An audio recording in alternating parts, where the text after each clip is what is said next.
Hi friends, இன்றைக்கி ஒரு vlog பார்க்கலாங்களா. இன்றைக்கி வந்துட்டு லன்ச் மெனு தான் பார்க்க போகிறோம். ஃபஸ்ட்டு வந்துட்டு ஹஸ்பண்டுக்கு லன்ச் பேக்லாம் பண்ணி கொடுத்துட்டு அதுக்கப்புறம் தான் அந்த ஷார்ட்ஸ் எடுத்தேன். ஒயிட் ரைஸ் வச்சுட்டு கொண்டைப்பயிறு புளிக்குழம்பு வச்சுட்டு அதுக்கப்புறம் புடலங்காய் பொரியல் தேங்காய் துருவல் போட்டு அதுக்கப்புறம் கருவாடு பொரிச்சுக்கிட்டேங்க. இதுதாங்க லன்ச் மெனு. இப்போ அது கூடவே மாம்பழம் தொட்டுக்க வச்சுக்கிட்டேன். மார்னிங் பிரேக்ஃபாஸ்ட்டுக்கு தோசை ஊற்றி சாப்பிட்டுட்டோம். நெக்ஸ்ட்டு நம்ம என்ன பார்க்க போகிறோன்னா முருங்கைக்கீரையும் அதுக்கப்புறம் கருவேப்பிலையும் டீப் ட்ரை பண்ணிடுங்க.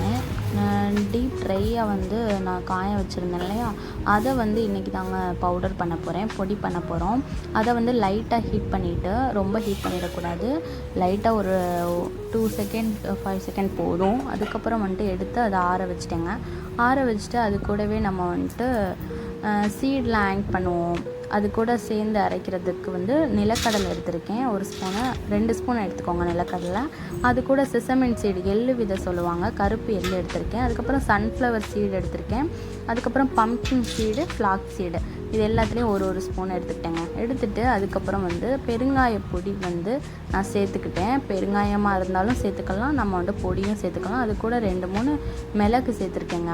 இது எல்லாத்தையுமே நம்ம ஒரு 2 மினிட்ஸ் ஃப்ரை பண்ணிக்கலாம். அதாவது லைட்டாக வெறும் வானொலியில் போட்டு டீப் ஃப்ரை பண்ணிக்கலாம். நல்லா ட்ரை ரோஸ்ட் பண்ணிக்கணும், ஃப்ரை பண்ணாமல், அதாவது ஆயில் விடாமல் ட்ரை பண்ணிக்கணும். ட்ரை ரோஸ்ட் பண்ணிவிட்டு அதை என்ன பண்ணணும், ஆற வச்சுட்டு மிக்ஸி ஜாரில் பவுடர் பண்ணி எடுத்துக்கலாம்.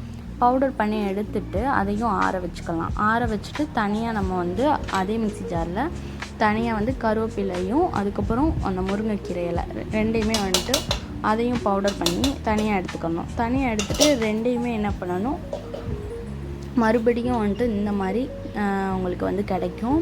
இந்த மாதிரி தனித்தனியாக ரெண்டையுமே பவுட்ரு பண்ணி வச்சுட்டு அந்த முருங்கை கீரை அந்த இலையிலையும் அந்த பவுட்ரு பண்ண பிறகு ரெண்டையும் சேர்த்து ஒன்றா நம்ம ட்ரை பண்ணோம்னா, அதாவது கிரைண்ட் பண்ணி எடுத்துக்கிட்டோம்னா இந்த மாதிரி கிடைக்கும். நம்ம அதையும் ஆற வச்சு ஏர்டைட் கண்டெய்னரில் இந்த மாதிரி ஸ்டோர் பண்ணி வச்சுக்கணும். ஸ்டோர் பண்ணி வச்சுட்டு நம்ம எப்போல்லாம் சாப்பிட்றோமோ அப்போல்லாம் ஒயிட் ரைஸ் இருக்கு இல்லையா, அது சுடுசாதத்தோடு அதாவது நம்ம குழம்பு ஊற்றி சாப்பிட்றதுக்கு முன்னாடி ஒரு உருண்டை நம்ம இந்த மாதிரி சாதத்தில் போட்டு 1 ஸ்பூனும் அதுக்கப்புறம் நல்லெண்ணெய் இருக்கு இல்லையா, நல்லெண்ணெய் நம்ம 1 ஸ்பூனு விட்டு அதை நம்ம பெரட்டி ஒரு உருண்டை பிடிச்சி நம்ம எடுத்தோடனே நம்ம சாப்பிட்டணும். சாப்பிட்டுட்டு அதுக்கப்புறம் கூட குழம்பு ஊற்றி நம்ம சாப்பிட்டுட்டோம்னா ரொம்பவே ஹெல்த்தியாக இருக்கும். நம்ம எப்பயுமே சாப்பிட்றதுக்கு முன்னாடி இந்த மாதிரி இன்டேக்காக நம்ம எடுத்துக்கலாம். ஹேருக்கு அது இதையும் நம்ம என்னதான் நம்ம மேலோட்டமாக போட்டாலும் இந்த மாதிரி இன்டேக்காக எடுத்துக்கிறது ரொம்பவே ஹெல்த்தி. பிடிச்சிருந்தால் லைக் பண்ணுங்கள், ட்ரை பண்ணி